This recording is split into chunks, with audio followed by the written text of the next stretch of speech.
So my video on technical skills is going to be focused on the levels pass play versus a cover two.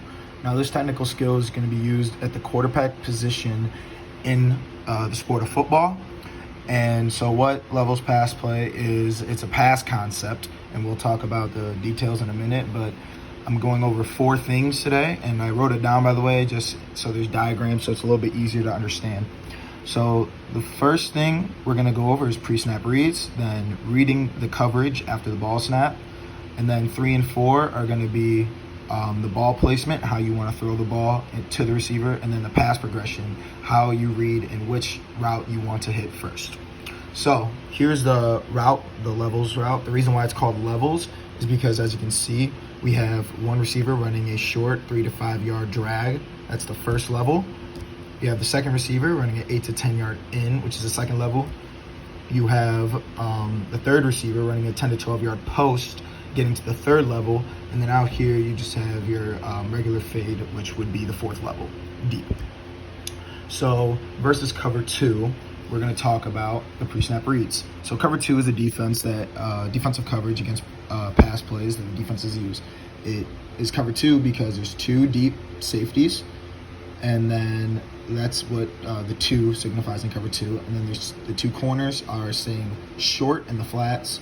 Middle linebacker is going to middle hole. This is about 10 yards. And the 2 outside linebackers are going to the hook curl areas around the hash marks. And usually the deep safeties will go anywhere from 20 to 30 yards, and they split the field. So when we talk about pre-snap reads, the first thing you want to think with this route is you want to look at the defense and say, okay, where are the safeties lined up? If the safeties are super wide and outside of each individual receiver, kind of helping over top of the wideouts on the outside, then you know that you probably will not be able to throw this far streak because the safety is going to have an easy time getting over there. Another thing you want to look for pre-snap reads is, what is this middle linebacker doing? Is this middle linebacker up close to the ball, or is he farther back? The reason why you want to look at this is because the play levels, a lot of routes are coming across the middle, and a lot of it depends on what this middle linebacker does.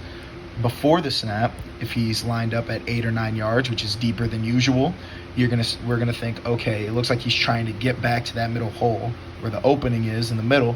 He's gonna try to get there as quick as he can because he doesn't want to get beat. So we can look for underneath routes, these shorter routes. But if he's up closer to the line, you'll know, okay, the middle hole is gonna be a little bit closer because he's naturally farther up. So we can look a little bit deeper. Then we're gonna go to pass progression. So get my pen. The first read that you want to make after the ball is snapped, the first receiver you're looking for is this guy. Put a little 1 next to him. You want to see if he beats this guy to the outside and this safety cannot get there after the ball snap, you throw the ball. It's a touchdown. Second look is this combination right here. I'm going to put a 2 next to both of them because they go hand in hand. You want to read what the linebackers are doing. Are the linebackers all coming up? Are they all attacking the shorter route? If they are, then you throw the ball over to the guy running right behind the linebackers. If the linebackers are all getting out really quickly and sinking, then you want to throw it to the short route right underneath, get an easy completion.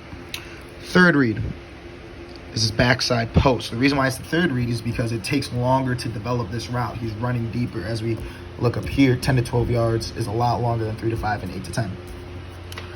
So after you check, okay, he's not open, can't throw him the ball. And if this right here, if the linebackers are doing a good job of playing both of these routes, that's when your eyes shift to the third guy running this post. If you look at the cover two, you can see deep half, deep half. That means there's a weak spot in the middle. And if that linebacker isn't there, which if he's covering both of these routes, he won't be there, then you're going to be able to hit this guy running the post because he is running it right through the middle of the field, right between the heart of the defense. And then the last little pass progression is, if all else fails, you'll have the running back just run out, and you can just dump it off to him. So that would be 4. Now for ball placement is important because let's say the linebackers shoot up here to this route. You have this route behind. You can dump it off put some air under it. If it's a post, again, put a lot of air under it so he can run under it. And then if it's a short route, zip it right behind.